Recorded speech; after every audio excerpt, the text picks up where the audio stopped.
చేతికాడికి వచ్చిన పంట మొత్తం నేలపాలైపోయింది. కొద్దిగా దయచేసి రాష్ట్ర ప్రభుత్వం నుంచి మా లాంటి చిన్న సన్నకారు రైతులకి సహాయం అందించాలని కోరుతున్నాం. ఇది నా సొంతం పొలం అండి.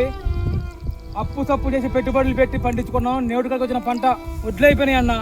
వారం రోజుల కోత మొత్తం నేలమట్టం అయిపోయింది అన్న. బురద పాలైపోయింది చూడండి. కొద్దిగా దయచేసి మా రైతుల్ని ప్రభుత్వం నుంచి ఒకటే కోరుకుంటున్నా అన్న, కొంచెం మా రైతులకు కొంచెం గిట్టుబాటు ధర కూడా లేదన్న, కొద్దిగా అర్థం చేసుకోండి అన్న. నేలపాలు అయిపోయిందన్న చూడండి అన్న. చేతికొచ్చిన పంట వడ్లైన పంట మొత్తం బురదపాలు అయిపోయిందన్న. కొద్దిగా పెట్టుబడుల మందమన్న మాకు సహాయం అందించాలని రాష్ట్ర ప్రభుత్వాన్ని కోరుకుంటున్నాను అన్న. మా రైతుల ఆవేదన అర్థం చేసుకోండి అన్న. చేతికొచ్చిన పంట మొత్తం నీటిపాలు అయిపోయింది ఫ్రెండ్స్. కొద్దిగా దయచేసి రాష్ట్ర ప్రభుత్వం అలాంటి రైతుల్ని ఆదుకోవాల్సిందిగా కోరుతున్నాం.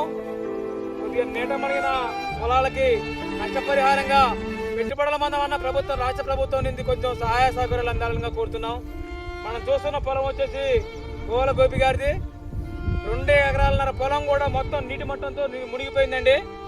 కొంచెం రాష్ట్ర ప్రభుత్వం నుంచి మనవి చేస్తున్నాము.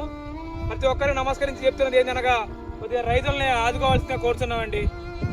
నీట మునిగిపోయిందండి. వడ్లు చూడండి, నెంబర్ 1 కాగిన వడ్లు మొత్తం నీడపాలు అయిపోయిందండి. కొంచెం రేవంత్ రెడ్డి గారి కోరికి షేర్ చేసి మా ప్రభుత్వం నుంచి కొంచెం సహాయ సహకారాలు అందించాలని కోరుతున్నాం. జై తెలంగాణ.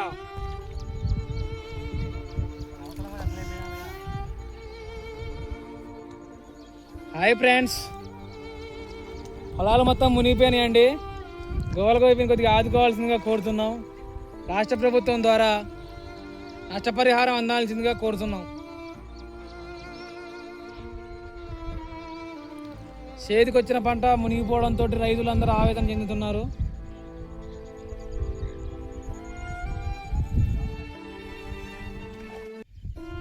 వరి చేను అడిగినాది నీళ్ళు పెట్టే రైతేడాని. హాయ్ ఫ్రెండ్స్, బూరుగడ్డ గ్రామంలో పెద్ద చెరువు వాగుతోటి అలుగుపోయడంతో రైతులు ఇబ్బంది పడుతున్నారు. గోవల గోపి గారి పొలము 2 ఎకరాల పొలం పూర్తిగా నీటి మట్టం కావడంతో రైతు ఆవేదన పడుతున్నాడు. చేతికొచ్చిన పంట నీట మునిగిపోయింది. కొంచెం రాష్ట్ర ప్రభుత్వం సహాయం చేసి పెట్టుబడుల మందమన్న ఆదుకోవాల్సిందిగా కోరుతున్నాము. పొలాలల్లంగా పారుతున్న నీళ్లు చేతికొచ్చిన పంట నీటిపాలు కావడంతో గువ్వల గోపి అనే రైతు ఆవేదన చెందుతున్నాడు. దయచేసి రైతుల్ని రాష్ట్ర ప్రభుత్వం ప్రకటించి నష్టపరిహారం ప్రకటించాల్సిందిగా కోరుతున్నాం.